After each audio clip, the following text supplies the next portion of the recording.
Hola, buenas tardes, ¿cómo están?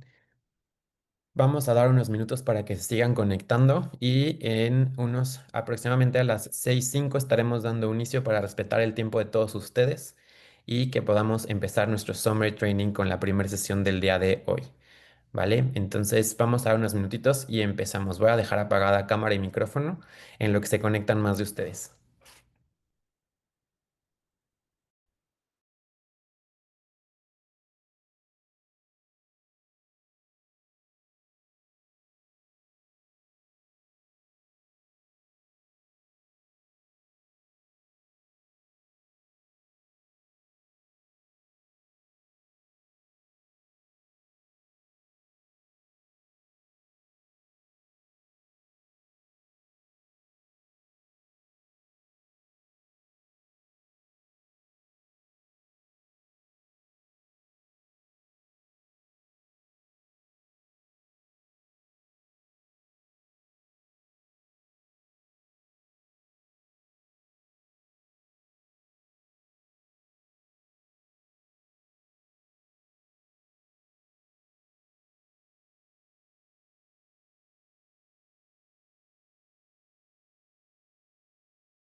Hola, para los que se van conectando, vamos a dar 5 minutitos para que podamos ir empezando. Vamos a empezar en punto de las 6:05 para dar tiempo a que se puedan conectar más de ustedes. Muchísimas gracias a todos por su puntualidad. Y bueno, estoy bastante emocionado de poder compartir esto con ustedes, que es un proyecto nuevo, una iniciativa que queremos empezar a lanzar para tener contenido de calidad para todos ustedes. Creo que es una de las cosas que más nos interesa en AMIR, es poder compartir con ustedes el conocimiento, porque al final la información ahí está y el conocimiento es para todos. Entonces creo que hacer estos eventos, tanto virtuales como presenciales, que vamos a estar repitiendo, para que todos ustedes estén pendientes. Creo que es una de las cosas más importantes para nosotros, porque una de las cosas que más nos interesa es que ustedes aprendan y eventualmente consigan los sueños de la misma manera en que nosotros los conseguimos. Creo que eso es algo que yo agradezco, que cuando me tocó estar en donde están ustedes ahorita preparándome para empezar mi servicio social, ir pensando si iba o no iba a hacer el ENARM, si iba o no iba a estar listo para el ENARM, si tomaba o no tomaba un curso y tenía que tomar esa decisión. Creo que eso fue lo que me fue orientando poco a poco, ir gestionando mi tiempo, y me hubiera fascinado tener este tipo de contenido en donde yo empecé a darme cuenta que era lo que me iban a preguntar, cuáles eran los temas más preguntados de las diferentes asignaturas. Creo que eso era lo que más me podía llegar a acercar, y el hecho de que tuviera la oportunidad de pasar el examen, hacer la especialidad que más me gusta, porque sí les puedo decir que pediatría es una de las, bueno, yo soy, creo que ya me había presentado con algunos de ustedes, pero me presento de todos modos. Ya ahorita se están conectando más. Yo soy el doctor Jorge Macías, soy el director académico de AMIR México actualmente, y yo soy médico formado en Aguascalientes, hice allá toda la carrera, después mi servicio social lo hice en investigación en la unidad de inmunodeficiencias en el Instituto Nacional de Pediatría, en donde posteriormente tuve la oportunidad de pasar el ENARM gracias a tener una gestión, tener un apoyo con un calendario que me fue guiando que día a día para saber qué era lo que tenía que estudiar y cómo lo tenía que estudiar, hacer simulacros y preguntas de todas y por todos lados, que porque era una de las cosas que más me costaba trabajo. Logré hacer pediatría y me quedé en el Instituto Nacional de Pediatría y posteriormente hice la subespecialidad de alergia e inmunología clínica pediátrica en el mismo hospital. Y actualmente tengo mi clínica privada y siempre me ha gustado la parte de docencia, que es la razón por la cual actualmente me encuentro con ustedes. Entonces creo que esto ya es, ya me había presentado, pero ya se conectaron un poco más de personas. Entonces, una de las cosas que les puedo recomendar es tengan muy, muy clara su meta, tengan muy claro hacia dónde quieren llegar, gestionen su tiempo lo mejor posible, nunca sacrifiquen su vida personal por la parte laboral. Creo que eso, tener un equilibrio siempre es muy importante. Y dentro de este equilibrio es encontrar siempre a las personas con las cuales puedes compartir y las personas adecuadas. Y entonces para mí es un honor ahorita presentarles a la doctora que va a estar con nosotros. Em, Vamos a compartir pantalla para poderles poner su semblanza y poderla presentar.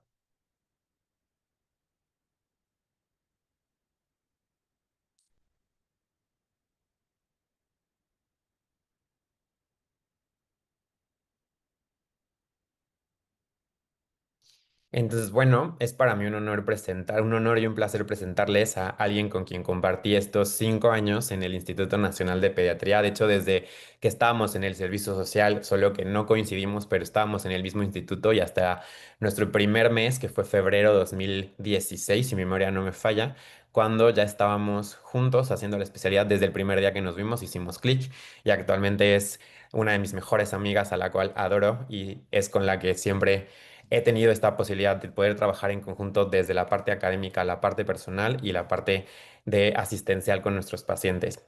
Es un honor para mí presentarles a la doctora Ana Cecilia Ochoa Drucker. Ella es médico general egresada por la Universidad La Salle.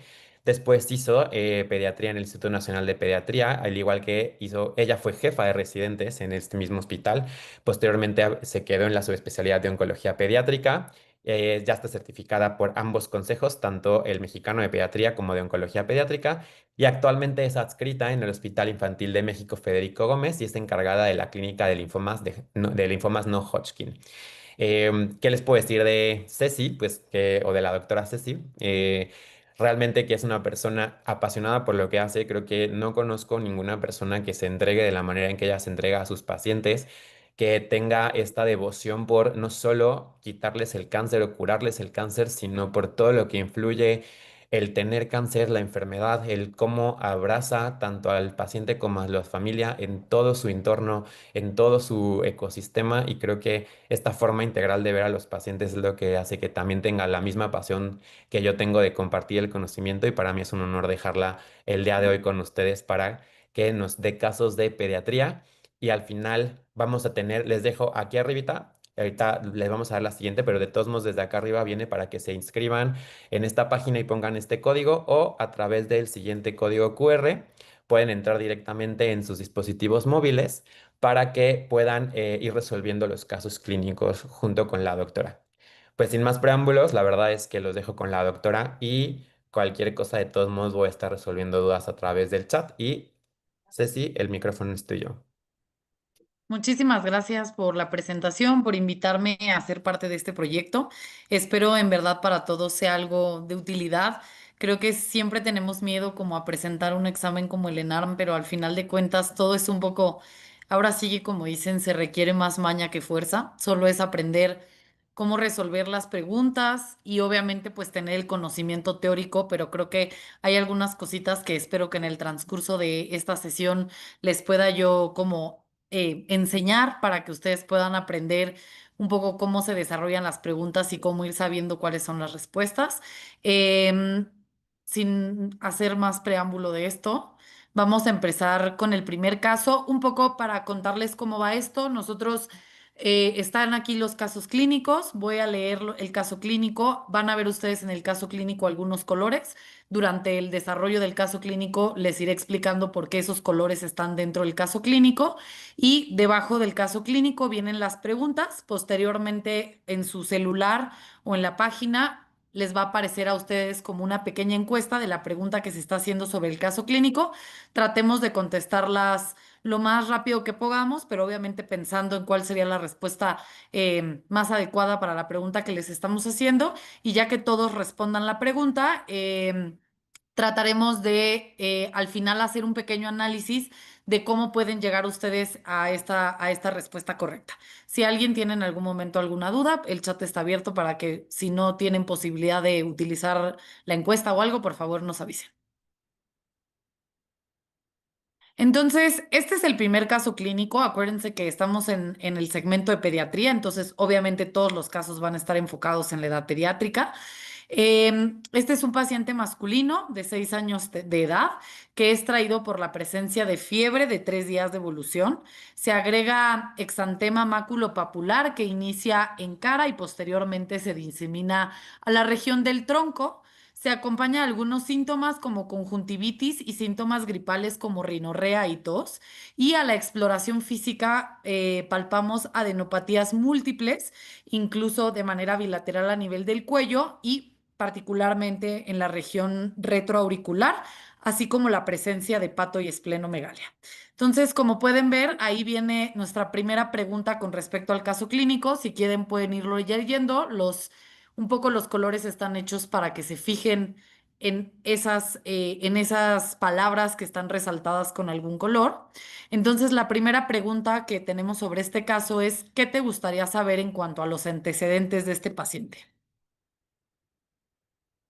Como pueden ver, ahí vienen sus opciones. La primera opción es familiares con síntomas similares, el esquema de vacunación, sus antecedentes perinatales o la presencia de antecedentes de marcha alérgica en la familia.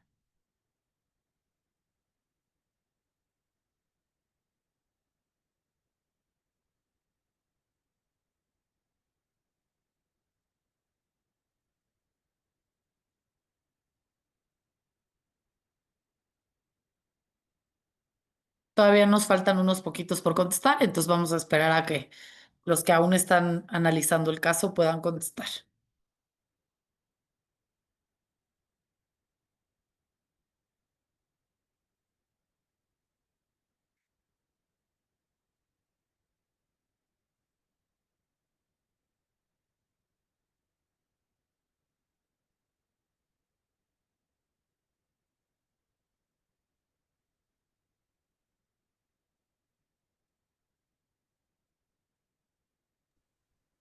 Solo para como recordatorio, si ya seleccionaron la pregunta, la respuesta tienen que darle enviar para que esta respuesta llegue, porque si solo le dan clic a la opción, la respuesta no se manda.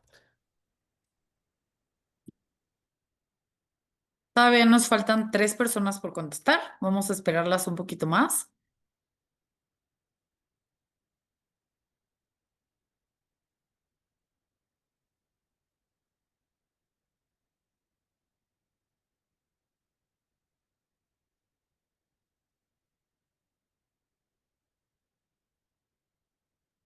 Creo que ya todos contestaron ahorita las preguntas, entonces obviamente creo que no sé si a ustedes les aparece la respuesta correcta, creo que no, que es justo la intención.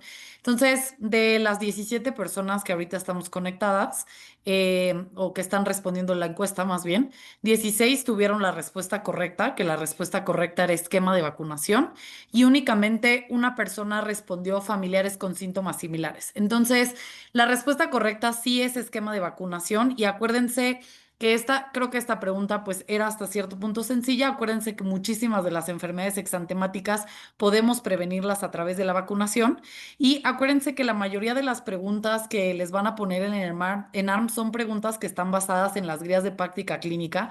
Entonces, mucho de esto de las guías de práctica clínica está basado también en la prevención. Entonces, la mayoría de las preguntas donde les vengan esquema de vacunación, cartilla de vacunación, tamiz metabólico, todo lo que sea preventivo para el desarrollo de una enfermedad, seguramente esa será la respuesta correcta. Igual, terminando el caso, vamos a hacer un análisis como más a profundidad.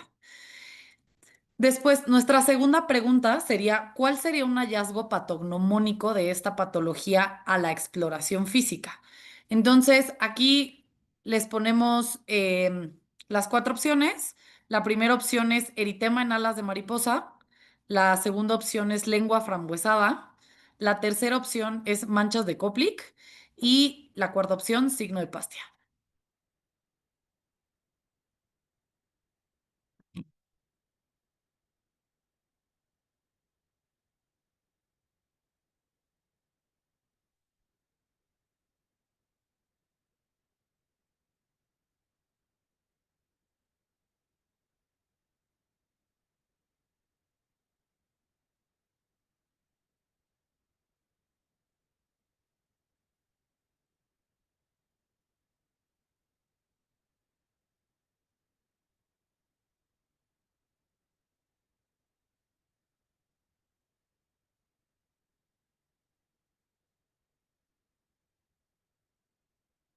Ok, creo que ya todos terminaron de responder. De las cuatro preguntas, aquí un poco pueden ir haciendo por descarte. Si ustedes están pensando en que es una enfermedad pediátrica y una de las opciones que les ponen es eritema en alas de mariposa, generalmente esto es algo que se asocia al lupus eritematoso sistémico, no es algo frecuente en la edad pediátrica y menos en un paciente masculino y menos en un paciente de 6 años, no es lo más frecuente. Entonces, ahí ustedes como de manera sencilla pueden descartar la opción eritema en alas de mariposa porque de manera general no va a ser una opción. Ahora tienen su siguiente opción es lengua frambuesada, que si bien si hay enfermedades exantemáticas que pueden acompañarse de estas características, incluido enfermedad de Kawasaki, eh, tienen que pensar también que en la pregunta pasada les pidieron la respuesta del esquema de vacunación. Entonces, seguramente, por ejemplo, enfermedad de Kawasaki no sea, porque no es una enfermedad relacionada con algún esquema de vacunación. Entonces, desde ahí ustedes de alguna manera pueden pensar como tal vez Kawasaki no sea la pregunta que me están haciendo y me estén preguntando alguna enfermedad exantemática que forzosamente tiene que estar relacionada con el esquema de vacunación o, sí, con la prevención a través del esquema de vacunación. De todos, 16 contestaron la respuesta correcta, que es manchas de Koplik. Y si ustedes tuvieron esa respuesta correcta, es porque obviamente ustedes ya tienen pensada cuál es la enfermedad o el diagnóstico en el que están sospechando en este paciente. Y por último, el último inciso les ponía signo de Pastia, que generalmente esto está asociado a escarlatina. Y ahorita vamos a ver más adelante cuáles son las diferencias entre el diagnóstico que tenemos actualmente en el caso clínico y la escarlatina, que obviamente también descartarían de manera completa esta opción como uno de los signos patognomónicos. Entonces, también aquí, fíjense muy bien cómo está desarrollada la pregunta. Signo patognomónico, o sea, quiere decir que es una única enfermedad que tiene esta característica particular. Entonces, si piensan en lengua frambuesada, probablemente hay varias exantemáticas, además de la enfermedad de Kawasaki, que pueda tener lengua frambuesada. Entonces, pareciera que lengua frambuesada no es un signo patognomónico de nada o que nos vaya a hacer el descarte de algo. Sin embargo, manchas de Koplik sí es un signo patognomónico que nos puede llevar a pensar particularmente en una sola patología. Y ahora sí, como siempre, nos van a preguntar cuál es el diagnóstico más probable o cuál es tu principal diagnóstico de sospecha. Entonces, vamos a contestar esta pregunta. Tenemos enfermedad de Kawasaki como opción uno, escarlatina como opción 2, lupus eritematoso sistémico como opción 3 y sarampión como opción 4.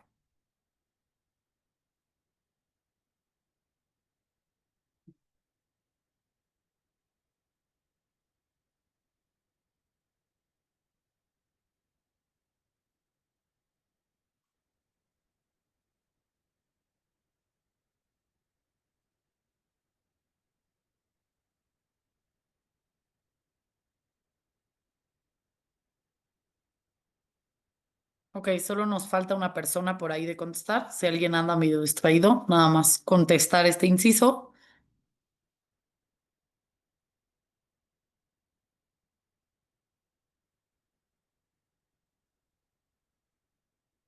Acuérdense de elegir su respuesta y darle enviar para que pueda verse registrada aquí su respuesta.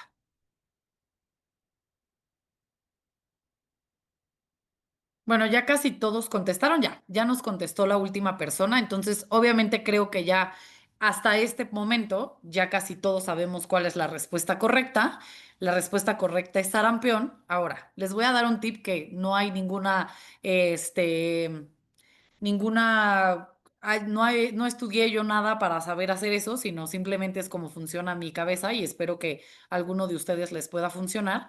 Si de plano leen el caso clínico y no tienen ni la menor idea de por qué razón les están preguntando eso, ni de las patologías que les están preguntando, vayan a leer las preguntas que les hacen sobre ese caso clínico. La mayoría de los casos clínicos en el ENAM les van a preguntar cuál es su diagnóstico más probable y basado en esto les van a derivar ciertas preguntas. Entonces, si ustedes tienen mal el diagnóstico más probable, generalmente el resto de las preguntas pueden estar equivocadas porque desde el diagnóstico está mal.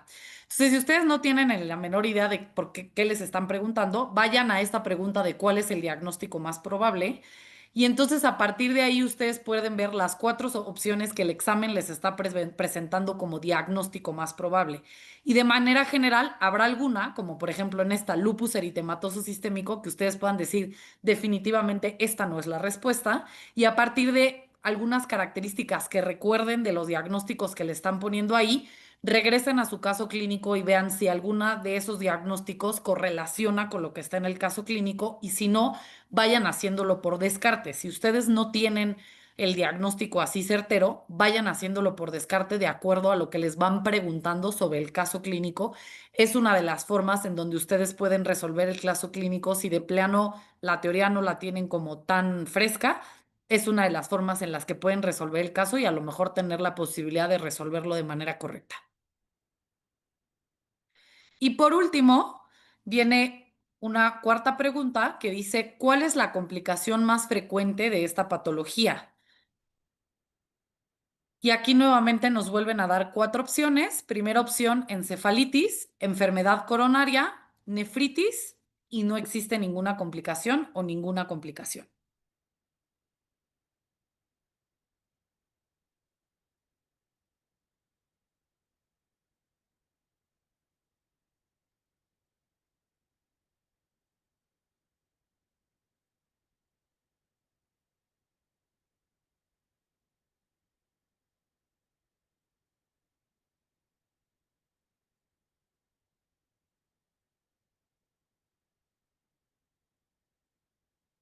Ok, todos ya contestaron la pregunta. Si se dan cuenta, las preguntas que les están haciendo después están relacionadas con los diagnósticos que les pusieron antes. Entonces, estas son complicaciones de los diagnósticos que les pusieron previamente.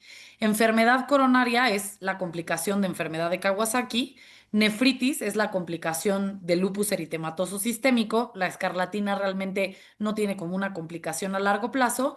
Y la encefalitis es la que nos queda como complicación de sarampión, como complicación más frecuente de sarampión. Entonces, nuevamente, si por algo dicen, sí sé que es sarampión, pero no tengo ni la menor idea de cuál sea la complicación relacionada con sarampión, obviamente por asociación de los diagnósticos que tienen y las complicaciones que les ponen, ustedes pueden sacar la respuesta correcta, ¿sale?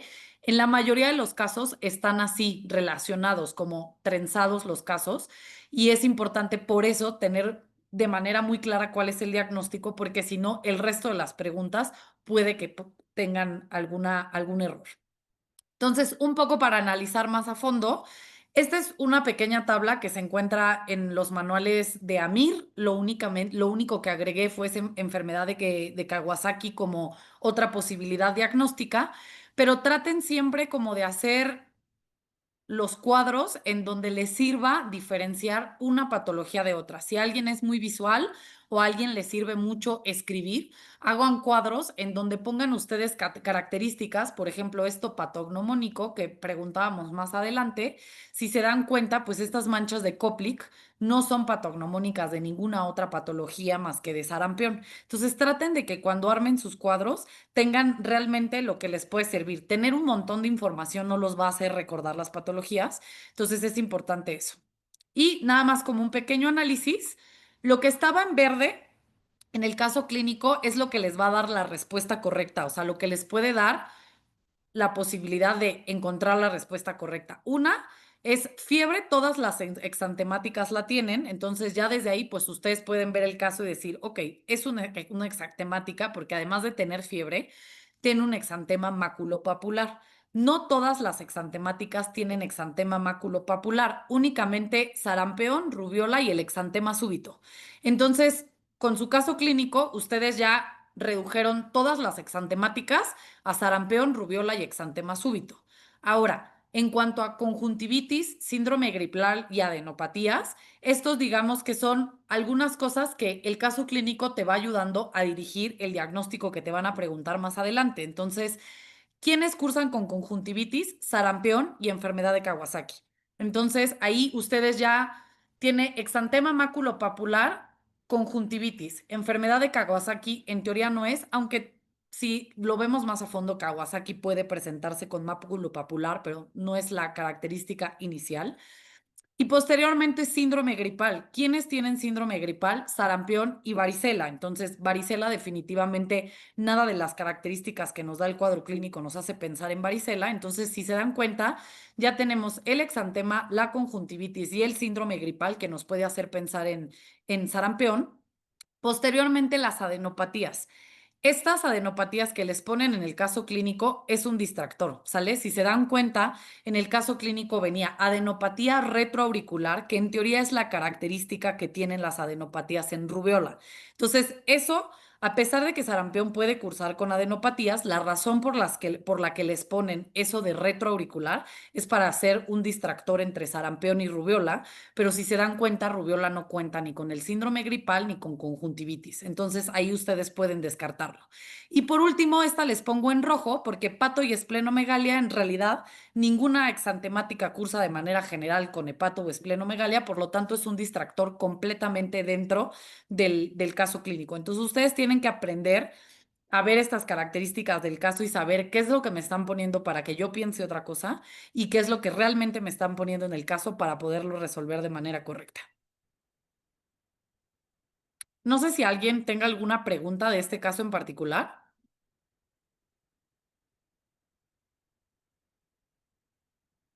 Si no, vamos a pasar al siguiente caso para que nos dé tiempo de ver todos. Este es el segundo caso, perdón. Este es el segundo caso, es un lactante de 2 meses que acude para control del niño sano. La madre no refiere ningún antecedente de importancia, va a su consulta de manera habitual, no ha recibido ninguna vacuna desde el nacimiento y clínicamente no presenta ninguna alteración, solamente va a su consulta general.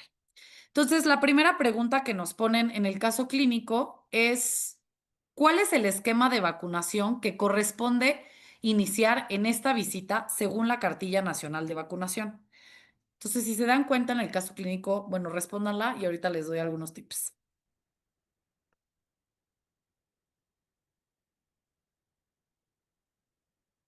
Creo que ya pueden comenzar a responderla, ¿eh? Perfecto.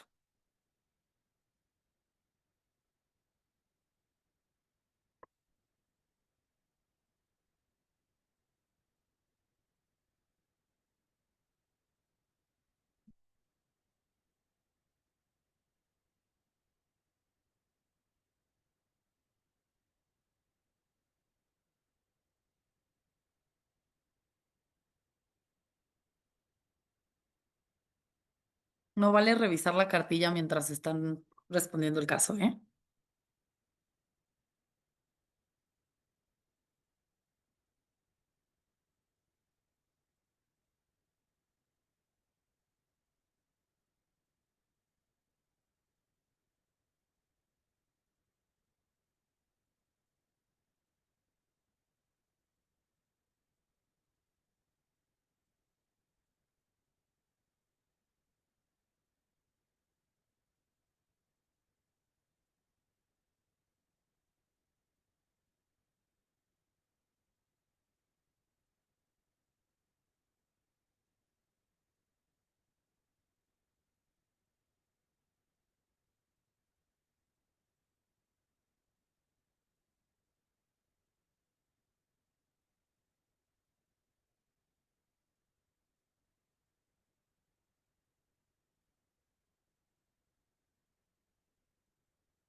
Ok, creo que ya todos respondieron. Ya, todos respondieron. En realidad, esta pregunta tiene un poco de trampa y se las puse así no porque yo sea mala, sino porque realmente a veces así es como están hechas las preguntas en el examen y ustedes, si bien a lo mejor puedes tener muy claro cuál es el conocimiento de ciertas cosas, el examen a veces hace que, a pesar de que tengas dos respuestas que puedan ser muy probables, contestes la que es más correcta.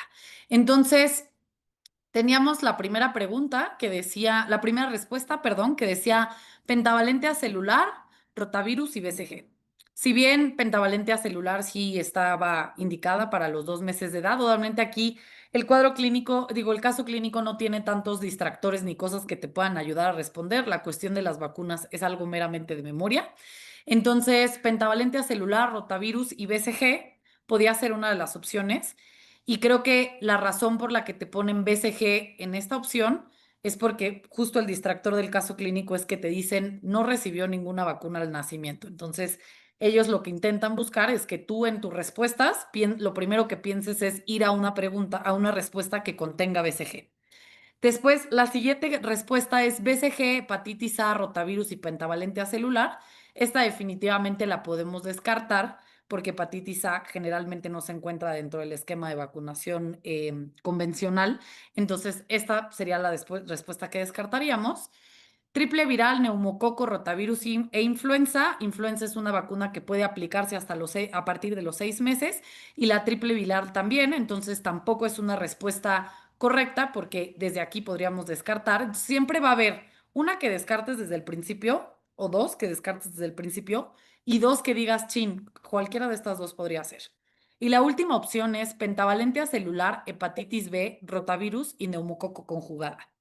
Entonces, aquí es un poco donde viene la trampa de decir cuál será la respuesta más correcta. Entonces, en esta pregunta, la respuesta correcta era la 4, que era pentavalente acelular, hepatitis B, rotavirus y neumococo, porque en realidad, si vemos la de arriba, pues si solamente tomamos en cuenta pentavalente acelular, rotavirus y BCG, nos estaríamos quedando un poco cortos con el esquema de vacunación de un bebé de 2 meses. Y la respuesta más completa, aunque nos hace falta BCG, sería la 4, que es pentavalente acelular, hepatitis, rotavirus y neumococo conjugada. Sé que a lo mejor dicen, ay, pero eso está muy revuelto, pero aunque ustedes no lo crean, tienen que pensar en qué es la respuesta más correcta.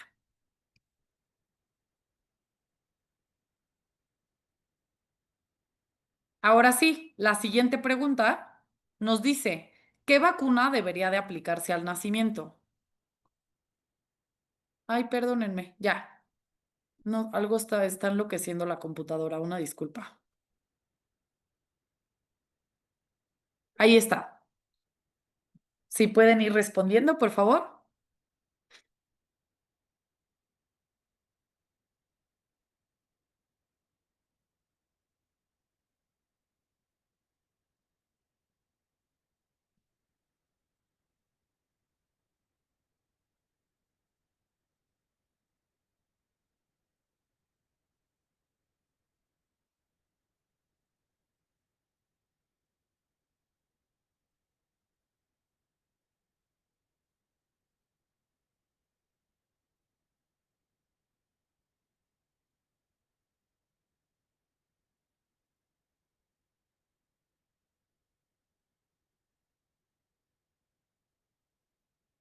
Nos falta una persona por responder.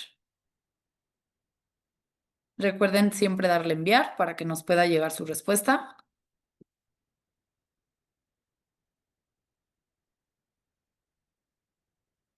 Aquí en realidad la pregunta es bastante sencilla y ustedes solo tienen que recordar dos cosas. En la actualización de la cartilla de vacunación del 2023, que es la última que hay, solamente hay dos vacunas que se pueden poner al nacimiento, BCG y hepatitis B. Entonces, si se dan cuenta, aquí la mayoría de ustedes contestó BCG como una de las opciones. Sin embargo, si hay personas que contestan pentavalente acelular, acuérdense que esa siempre es a partir de los 2 meses, cuando están todas la pentavalente junta. SRP es la triple viral, entonces SRP nada más son las siglas de cada una de las patologías que envuelve esa vacuna. SRP, acuérdense que generalmente no se pone no se pone más que a partir de los 12 meses en la nueva actualización y DPT tampoco. Entonces, la respuesta correcta era BCG. Y esto, como les digo, la verdad es que cartilla de vacunación es uno de los temas que más preguntan sobre pediatría y en realidad la única forma, a menos de que alguien se le ocurra alguna mnemotecnia como para aprenderse la cartilla de vacunación, es cuestión de memoria nada más, porque es lo que realmente nos van a valorar en esta parte de los casos. La siguiente pregunta que nos ponen ya es un poco más clínica y nos dicen cuál de las siguientes es una contraindicación absoluta para la aplicación de vacunas vivas atenuadas como SRP o triple viral.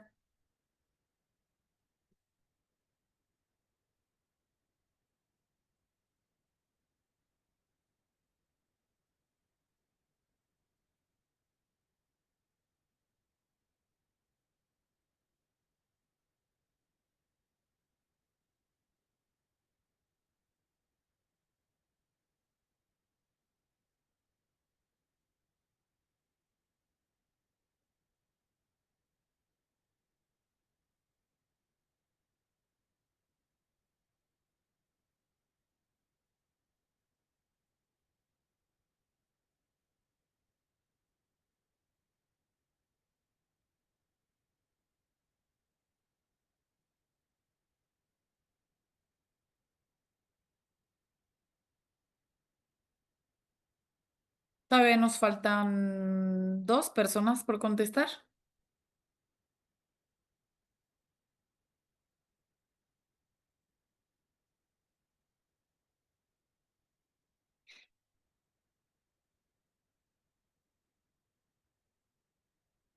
Ok, ya casi todos contestaron. Entonces, de esta pregunta ustedes se tienen que fijar en estas cosas.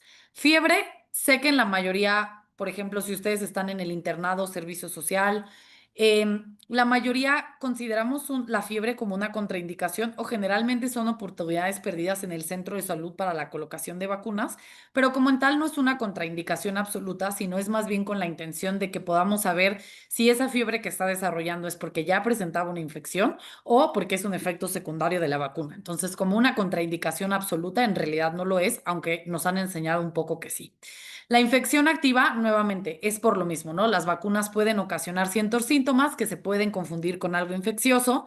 Entonces, a veces lo consideramos como una contraindicación, sin embargo, así como una contraindicación absoluta, tampoco es. La siguiente opción que nos ponen es desnutrición leve y aquí esta es la clave. Nos ponen desnutrición leve porque si nos pusieran desnutrición grave, eso de alguna manera se considera un estado de inmunodeficiencia secundaria. Entonces, la razón por la que nos ponen desnutrición leve es porque seguramente un niño con desnutrición leve puede recibir una vacuna sin ningún problema y no es una contraindicación absoluta. Sin embargo, la inmunodeficiencia grave esa sí es una contraindicación absoluta para recibir vacunas vivas atenuadas y por inmunodeficiencia grave nos podemos referir tanto a pacientes con una inmunodeficiencia primaria o un error renato de la inmunidad o pacientes que, por ejemplo, oncológicos, que es lo que yo me dedico, por eso los recuerdo, los pacientes oncológicos o con un tratamiento inmunosupresor. Entonces, siempre que les pregunten, acuérdense que hay vacunas de muchos tipos, pero las vacunas vivas sí tienen fragmentos del virus vivos y por lo tanto en pacientes con inmunodeficiencia grave pueden ocasionar el desarrollo de esa enfermedad. Entonces, aquí la respuesta de alguna manera era sencilla, pero tenía ciertos distractores como cosas que hemos aprendido a lo largo del tiempo que son contraindicaciones para la aplicación de vacunas. ¿Cuál de las vacunas aplicarías cuál de las vacunas que aplicarás en este paciente tiene como efecto adverso la invaginación intestinal? Entonces, aquí, si ustedes dicen, chin, en esa de las vacunas que me ponían que cuál le pongo, no supe si la contesté bien. Y entonces aquí, si ustedes saben esta respuesta, pueden regresarse a su pregunta inicial y decir, a fuerza tengo que poner una respuesta que contenga la respuesta de esta pregunta. Entonces, vamos a responderla y hacemos como el análisis.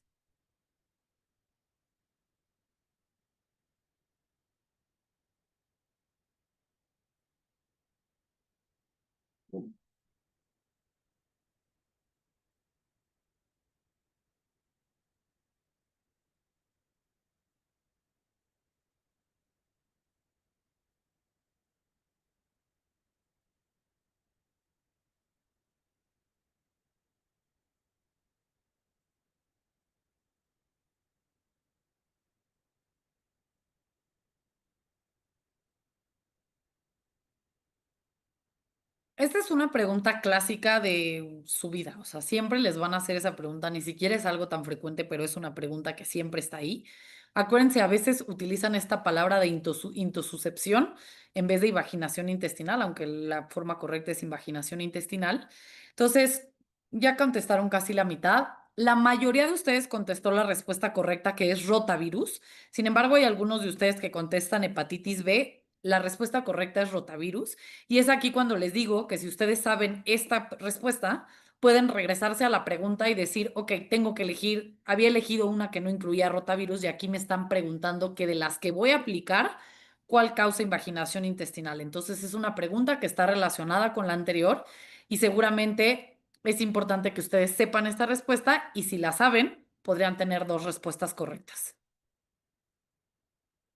Entonces aquí les puse un poco, esto si ponen cartilla de vacunación actualizada México, les va a aparecer esta cartilla de vacunación que la última actualización es del 2023. Como les digo, cartilla de vacunación es algo que nos tenemos, o sea, es aprenderlo de memoria o de hacerlo 1000 veces y eventualmente te lo aprendes. La dividen en la cartilla, obviamente, de los niños chiquitos y los que son ya preadolescentes, o sea, a partir de los 10 años. Estas son la cartilla de vacunación de los niños chiquitos.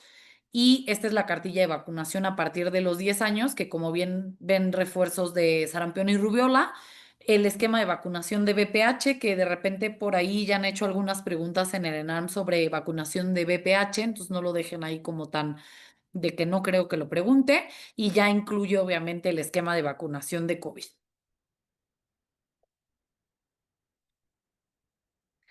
Vamos a irnos un poquito más rápido porque si no, no vamos a acabar. Este es un lactante de 10 meses de edad, previamente sano, que acude por 2 días de evolución con evacuaciones disminuidas en consistencia, de 8 a 10, de 6 a 8 evacuaciones al día, acompañadas de vómito de contenido gastroalimentario en 5 ocasiones y fiebre de hasta 38,5. A la exploración se observa irritable, no consolable con la madre, con mucosas secas, llanto sin lágrimas, llenado capilar de 4 segundos y pulsos normales. Entonces, la primera es que aquí nos preguntan qué puntos evalúa la escala de deshidratación.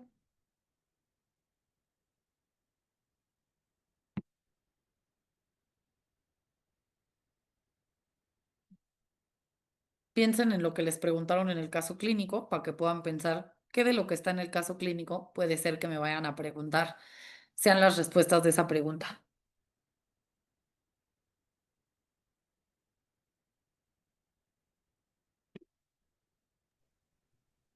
En esta pregunta, solo para que sepan, tienen opción de ir poniendo como 100 puntos. Entonces pongan todos sus puntos en la respuesta correcta. Es por el tipo de opción múltiple que seleccionó la plataforma. Entonces ustedes ponen el 100 en en la respuesta que tengan correcta y así lo envían.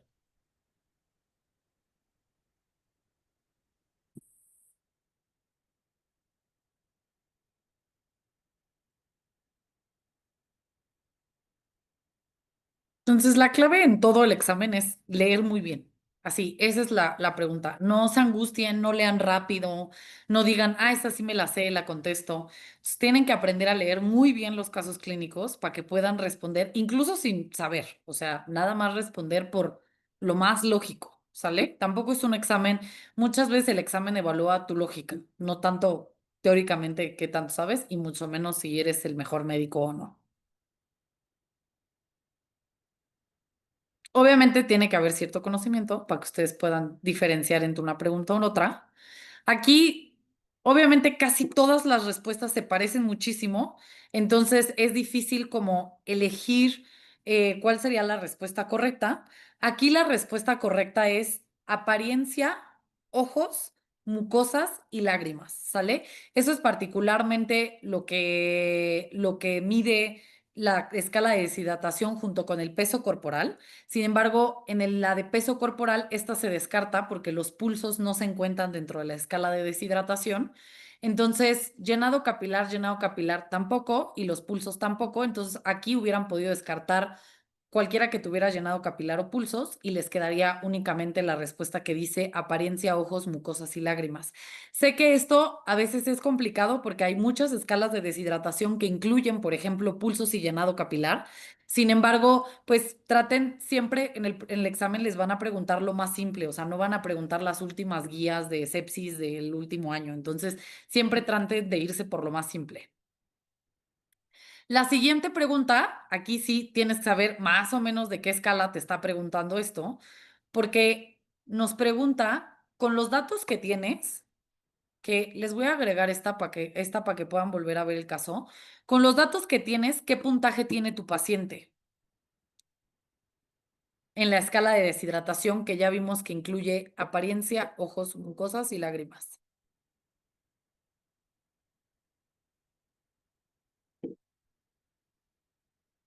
Y les voy a dar ahora sí para que puedan responder.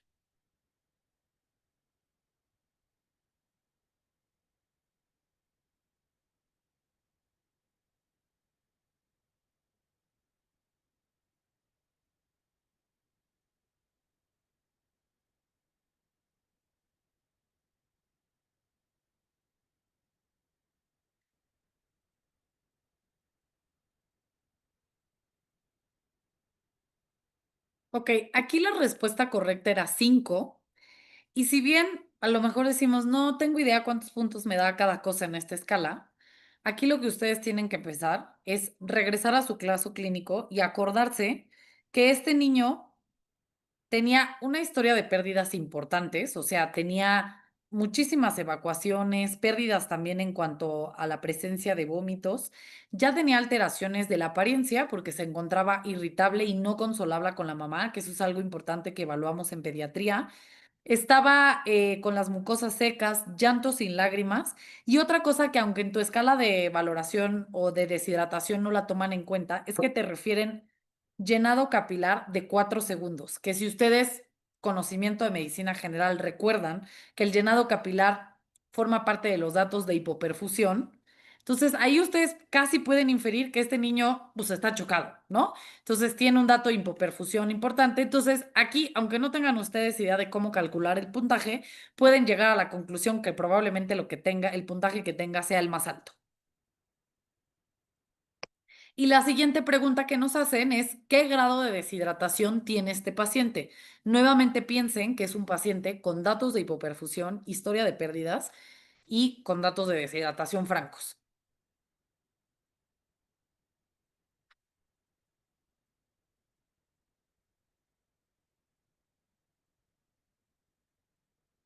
¿Ya vieron? Tal vez sin responder, sin tener idea de cómo se evalúa esa escala, ni siquiera la vamos a ver porque no es importante que la sepan. Ustedes pueden llegar a la conclusión de que ese niño tiene una deshidratación moderada a grave.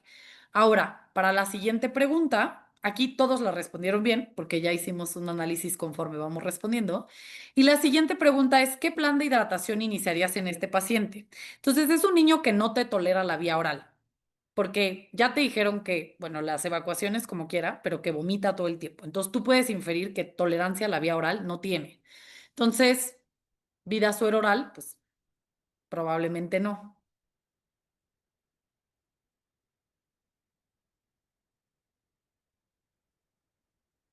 Si se dan cuenta, muchas de las respuestas ustedes tienen que saber cómo sería el plan de hidratación en un paciente deshidratado, ¿no? Podemos tener un plan A, que generalmente es más como preventivo que con la intención de rehidratar al paciente.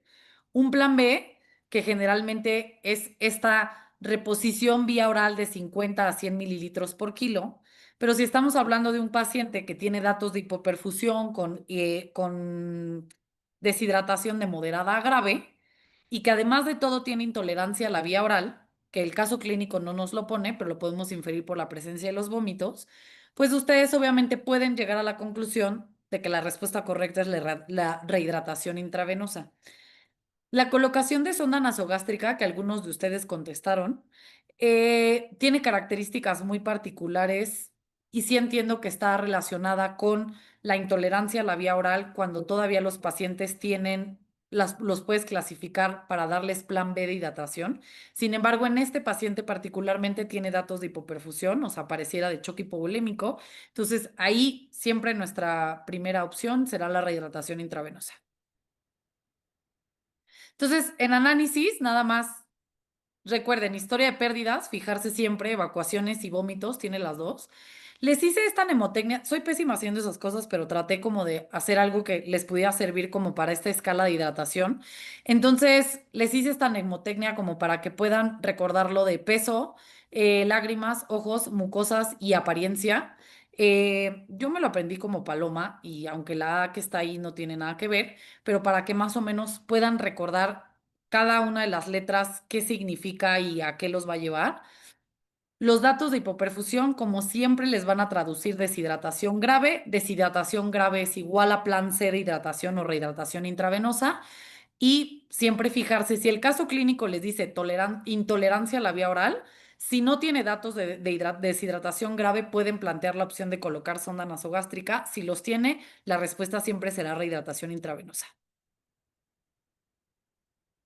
Este es el caso clínico 4. Es un recién nacido pretérmino de 30 semanas de gestación con líquido amniótico claro que presenta dificultad respiratoria progresiva en la primera hora de vida con Silverman de 6, además de cianosis distal. Se solicita una radiografía, la cual muestra un patrón retículo granular difuso y áreas de vidrio y despulido.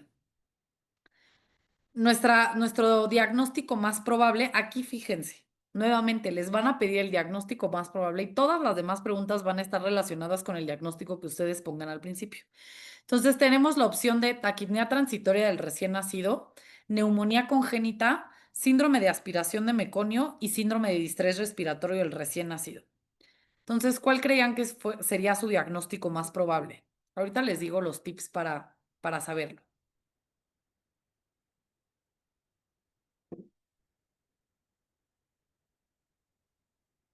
Me encantó. Alguien respondió algo y después se arrepintió y decidió cambiar.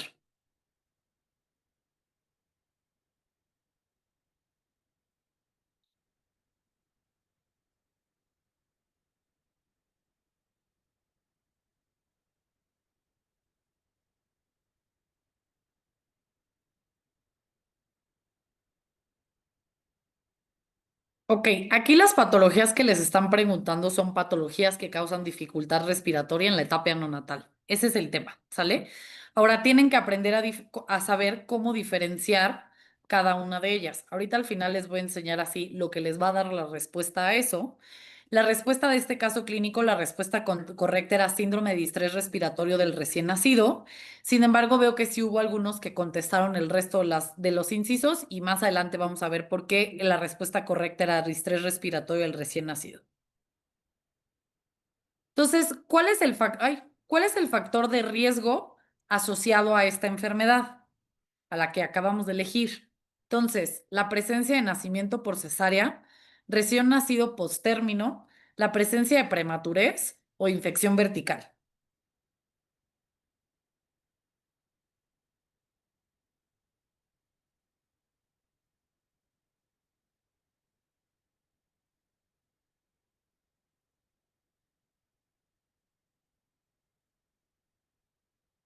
Ok, ahorita todos ya respondieron la respuesta correcta, que la respuesta correcta es prematurez, y eso es porque saben que la respuesta anterior es síndrome de distrés respiratorio del recién nacido. Entonces, si se dan cuenta, si ustedes tienen la respuesta correcta inicial, el resto del caso clínico va a estar correcto. Sale, nadie respondió ninguna otra opción en esta parte. El siguiente caso, la siguiente pregunta es, ¿cuál es la principal causa de esta patología? Y tenemos la opción de déficit de surfactante, aspiración de líquido amniótico, infecciosa o la presencia de líquido pulmonar.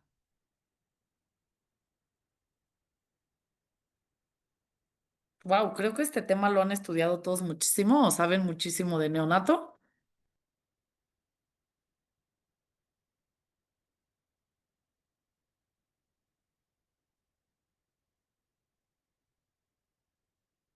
Acuérdense que todas las respuestas están relacionadas con el diagnóstico que pusieron al principio. Ok, aquí la respuesta correcta era déficit de surfactante, tomando en cuenta el diagnóstico de síndrome de distrés respiratorio del recién nacido. Aspiración de líquido amniótico se relaciona con, obviamente, aspiración de meconio. Infecciosa, obviamente, eran los pacientes que hacen neumonía congénita y líquido pulmonar está asociado con taquipnea transitoria del recién nacido. Entonces, si pensamos en nuestro diagnóstico principal, pues déficit de surfactante era la respuesta correcta. Y por último, ¿cuál de las siguientes opciones consideras el mejor tratamiento? El mejor tratamiento para la causa. Obviamente le vas a poner oxígeno a esos niños, sí, obviamente, pero ¿cuál consideran que es el tratamiento ideal para el diagnóstico que ya elegimos? Ok, todos ya contestaron la respuesta correcta, que es surfactante. Entonces se dan cuenta como ya que tenemos el diagnóstico, las demás respuestas comienzan a ser sencillas. Entonces aquí el tip es cuando les pongan un síndrome de dificultad respiratoria en la etapa neonatal, lo primero que se deben de fijar es en qué o sea, la edad la edad de gestación de de ese bebé. Si es prematuro, piensen en síndrome del distrés respiratorio. Si es si es postérmino, piensen en aspiración de meconio y si se dan cuenta, en el caso clínico nos ponían líquido amniótico claro. Entonces nos estaban descartando por completo ese diagnóstico. Y si nos hablan sobre el tipo de nacimiento, o sea, si ese paciente tuvo cesárea, por ejemplo, o una vía abdominal, entonces nos están tratando de llevar a que pensemos en taquipnea transitoria al recién nacido. La clínica no los va a ayudar a descartar nada porque todos van a tener dificultad respiratoria y lo único que les van a poner es la escala de Silverman para que vean qué tanta dificultad respiratoria tiene ese niño. La otra cosa que les puede ayudar un poco a diferenciar entre uno u otro es la presencia de la radiografía, ¿sale? Los datos clínicos a la radiografía. Entonces, el vidrio despulido es mucho del distrés respiratorio del recién nacido. El líquido en las cisuras, obviamente, es de la taquipnea transitoria del recién nacido, porque está causada por la falta de absorción de líquido pulmonar. Y la aspiración meconial tiene más infiltrados y bandas gruesas. Entonces, aquí nuevamente, con esto hubiéramos podido perfectamente tener el diagnóstico y ya el tratamiento, pues obviamente oxígeno todos van a tener, pero si estamos viendo que nos están preguntando esto en particular, todos van a tener oxígeno. Entonces, definitivamente las respuestas que estén relacionadas con solo soporte, no es esa la pregunta que me están haciendo. Me están buscando otra cosa en donde yo de verdad tenga que saber cuál es el tratamiento específico de ese paciente. Este caso, este cuadro también está sacado de nuestros manuales de AMIR, entonces es más o menos cómo funcionan estos manuales donde podemos ver estas diferencias ya puestas en un cuadrito. Aquí es lo que les acabo de explicar. Y por último, el último caso, que es una paciente femenina de 2 años de edad que inicia su padecimiento hace 2 días con presencia de fiebre de 39 grados, acompañada de hiporexia y vómito de contenido gastroalimentario, a la exploración física con presencia de dolor abdominal generalizado y sin datos de irritación peritoneal. Nuevamente, ¿cuál es el diagnóstico más probable? Infección gastrointestinal, cistitis aguda, pielonefritis aguda o enteritis viral.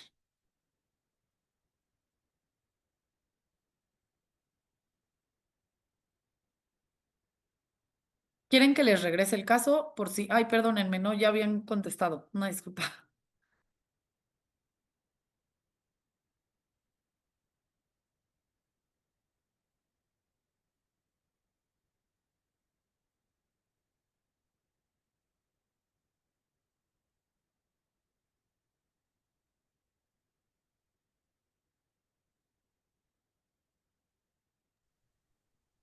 Igual en esta pregunta, digo, ya vi que ya algunos lo averiguaron, pero tienen que deslizar en la pregunta que ustedes tengan hacia lo que más estén de acuerdo. O sea, la respuesta deslizan el circulito hacia el strongly agree y ahí ya le da, en automático se manda la respuesta.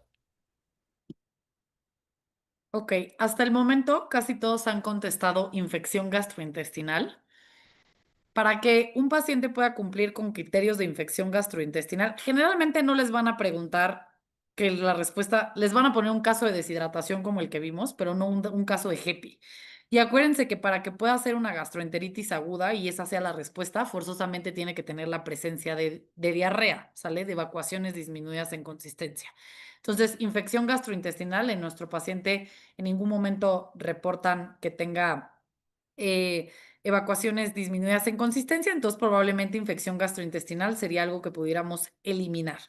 Ahora, la presencia de cistitis aguda, nos hablan de una niña de 2 años. Generalmente los pacientes con cistitis aguda tienen síntomas irritativos urinarios, o sea, la niña te va a referir que le arde cuando hace pipí y o no quiere ir a hacer pipí porque le arde mucho, o síntomas de urgencia urinaria o de tenesmo, que en este paciente tampoco nos los refieren.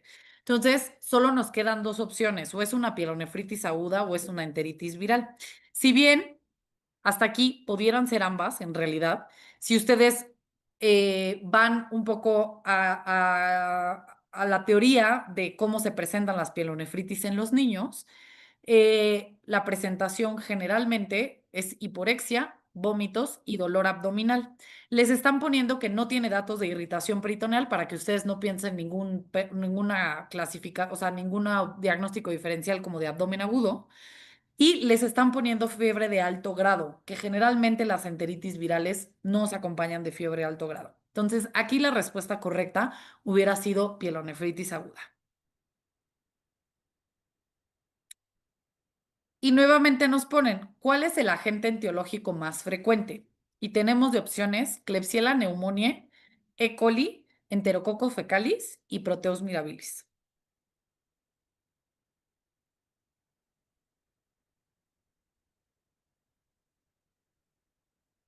Ok.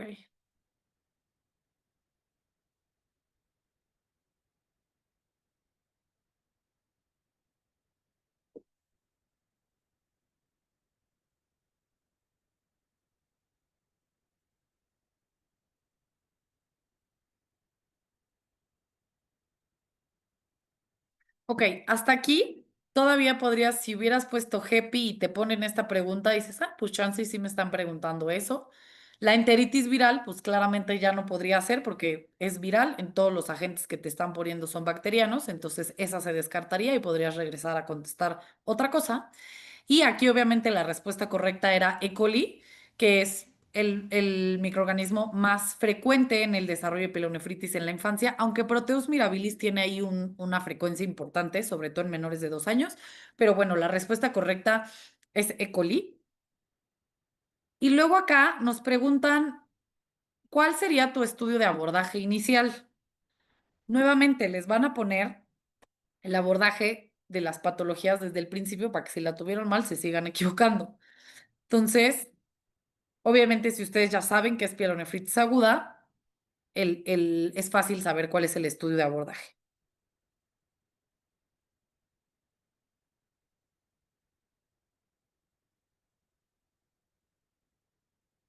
Perfecto, ¿no? La respuesta correcta, examen general de orina y urocultivo.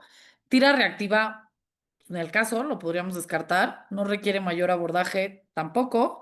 Y el panel gastrointestinal, si ustedes siguieran pensando que sigue siendo una GEPI, pues podría ser una de las opciones que podrían contestar como parte del abordaje, aunque en realidad generalmente no tomamos paneles gastrointestinales a todos los niños con diarrea, ¿no? Y por último, nos preguntan, ¿cuál sería el estudio de seguimiento que solicitarías en este paciente? Entonces, si piensan en los otros diagnósticos, una cistitis aguda no requiere un estudio de seguimiento, una GEPI tampoco y una enteritis viral tampoco. Entonces, si ustedes contestaron alguna de las cosas anteriores en el examen, ya pueden decir, no, tengo que regresar y poner la respuesta correcta que es pielonefritis aguda.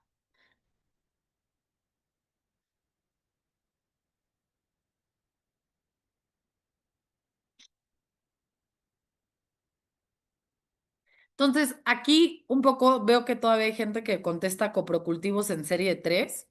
El coprocultivo, acuérdense que solo está relacionado con infecciones eh, bacterianas y generalmente tampoco es un estudio que utilicemos de rutina, y menos si estamos pensando en pielonefritis, entonces coprocultivo definitivamente no. Repetir el urocultivo cada 3 meses. Pues no sería de tanta utilidad porque si el paciente presenta mejoría clínica, pues repetir los urocultivos tampoco nos van a dar tanta claridad. La gammagrafía con DMCA tiene indicaciones particulares y aquí la respuesta correcta sería ultrasonido, ¿sale? sobre todo en pacientes pequeños que tienen infecciones de vías urinarias de repetición antes de los 2 años de vida, que este niño estaba en el límite. Siempre es importante el seguimiento con ultrasonido para valorar alteraciones anatómicas y riesgo de cicatrices pielocaliciales secundarias a las infecciones urinarias. Entonces, en esta, la respuesta correcta hubiera sido ultrasonido. Y esta respuesta, esta pregunta final era lo que les daba la respuesta desde el principio del caso clínico.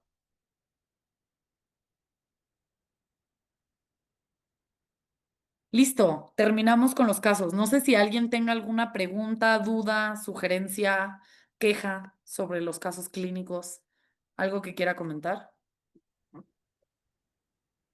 ¿Alguna duda que tengan con respecto a los casos clínicos que se mencionaron? ¿Alguna sugerencia que tengan con respecto a la aplicación que usamos de Menti?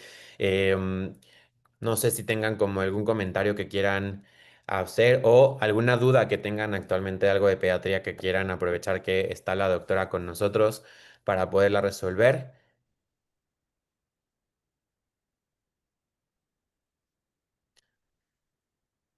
Creo que no están escribiendo nada en el chat. De todos Perfecto. modos, cualquier duda si llegan a salir, ok, que se siga viendo el caso clínico en la pregunta. Ok, para la siguiente la tomaremos en cuenta y lo dejaremos para que se quede abierto. Y pues no me queda más que agradecerte, Ceci. Doy algunos mensajes finales, pero sé que estás por empezar otra clase, entonces si te quieres desconectar no tengo ningún problema. Yo ahorita me quedo y resuelvo algunas dudas que están. Al cabo yo también soy pediatra y para que tú te puedas conectar a la clase que tienes, ¿vale? Perfecto, muchísimas gracias a todos por conectarse. Estoy disponible por cualquier duda, pregunta, lo que sea que tengan. Y pues les deseo muchísimo éxito a todos los que decidan presentar el examen. La información ahí la tienen, solo es cuestión de ser un poco zen para contestar ese examen y les deseo todo el éxito del mundo. Muchas gracias. Entonces me voy a ir con las preguntas que están teniendo en este momento. Ok, lo del caso clínico ya les dije, lo valoro para que se quede el caso clínico y solo salga la pregunta. Guías de hidratación. Actualmente para ENAM les recomiendo que busquen la guía de diarrea en menores de 5 años de Cenetec, que esa les puede servir. Y ahí vienen los planes de hidratación, plan A, B y C, y viene en qué momentos darlos. Incluso viene la parte de cómo clasificar la hidratación con respecto tanto al peso y la clasificación clínica. A nivel de pregrado, de pediatría, realmente creo que depende mucho de tu profesor, pero uno de los que te puede dar como una visión rápida son los famosos, actualmente, bueno, cuando yo estoy estudiando se llama Current, pero ahorita creo que se llama Lunch, que son hay de pediatría, hay de diagnóstico y tratamiento, el de pediatría creo que es de color verde, o irte como hay un libro muy como resumido del Nelson, que el Nelson es como nuestra guía máxima de pediatría, y hay un libro resumido que es como básica del Nelson, una cosa así. En el examen de el ENARM, sí te puedes regresar. De hecho, la forma en cómo les dan el examen actualmente es, les dan en un iPad o en una tableta. El examen es en PDF y ustedes llenan un formulario de estos bolitas que vas rellenando por cada pregunta. Y entonces ahí tú te puedes regresar en el PDF a leer las preguntas anteriores. Entonces sí se puede regresar en el ENARM a las preguntas. Y creo que son las únicas preguntas. Anuncios para que empiecen a difundir este Summer Training que vamos a tener durante los siguientes 3 jueves. El siguiente jueves 17 va a haber presencialidad, es decir, vamos a tener un cupo limitado para inscripciones, ya quedan pocos lugares para que cualquiera que quiera comunicar, que quiera asistir de manera presencial, por favor nos lo haga saber a través de nuestras redes sociales o nuestro WhatsApp para poder ir apartando los lugares. En las redes sociales ponen ahí de quiero acudir al Summer Training de México de manera presencial el día jueves 17 y nos dejan su nombre, correo y teléfono para que nos podamos comunicar con ustedes, hacerles llegar la dirección y que podamos tomar en cuenta cuántos van a llegar e ir llenando el cupo. Ya quedan pocos lugares porque ya hemos tenido algunos mensajes a través de las redes sociales en donde han solicitado la presencialidad. Y para que también sepan que esto es algo que apenas estamos gestionando y es la primera vez que lo mencionamos, pero para que todos estén enterados, al término de estas 4 sesiones, el día 2 de agosto habilitaremos un simulacro completamente gratuito de 280 preguntas, prácticamente casos clínicos, inglés, exactamente igual que el ENARM, para que puedan ir viendo ustedes cuál es su resultado. Los resultados los estaremos dando durante la siguiente semana porque los tengo que analizar y les haré el análisis personalizado por materia, pero este simulacro es completamente gratis para ustedes. Aquellos que obtengan los primeros 3 lugares tendrán becas para nuestro curso ENARM 2026. Entonces, difúndanlo, vean que todos, que sus compañeros puedan entrar, que sus amigos puedan entrar para que puedan tener esto. Esto va enfocado, los cursos o las becas son exclusivamente para ENARM 2026. Entonces voy a poner un ejemplo porque hemos tenido respuestas de que algunos están todavía antes del internado. Entonces, si alguno de ustedes está en el internado y no va a aplicar en ARM 2026 por la disponibilidad del tiempo, es decir, que apenas empezaron internado ahorita o están todavía en la parte de... se me fue en la parte de la sección clínica, que es decir, de quinto a noveno, décimo semestre, dependiendo la universidad, no podrán ser acreedores a la beca. Esto sí quiero dejarlo muy claro, porque la beca es exclusivamente para en ARM 2026. Sí, todos los siguientes 4, o sea, los siguientes 3 que nos quedan, que es jueves 17, jueves 24 y jueves 31, todos tendrán transmisión en vivo online, pero 2 de ellos, 17 y 31, tendrán la posibilidad de asistir también presencial. O sea, esos 2 días son en híbrido. La profesora y profesor que vamos a tener esos días van a estar de manera presencial resolviendo los casos clínicos y al final aquellos que acudan de manera presencial tendrán un diálogo conmigo como director académico para poder, uno, ayudarles a resolver dudas con respecto al ENARM, dudas con respecto al curso, dudas de cómo seleccionar una especialidad o cómo saber cuáles son los mejores hospitales acorde a la especialidad para poder tener un poco de comunicación, pero seguirán transmitiendo en vivo a través de esta plataforma de Menti, tomando ahorita las opciones de que se mantenga el caso clínico como fijo para que ustedes puedan seguir viéndolo y analizándolo. No sé si alguien tenga alguna duda, pregunta, comentario, algo que quieran decir antes de que terminemos la reunión.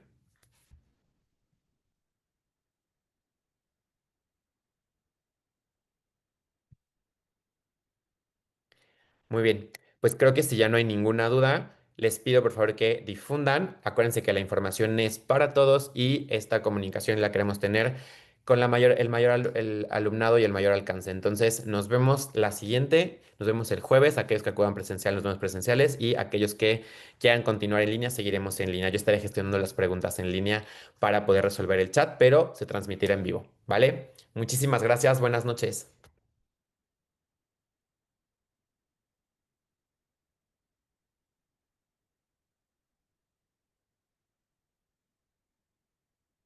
Saludos, Rose. Gracias, Doc. Saludos.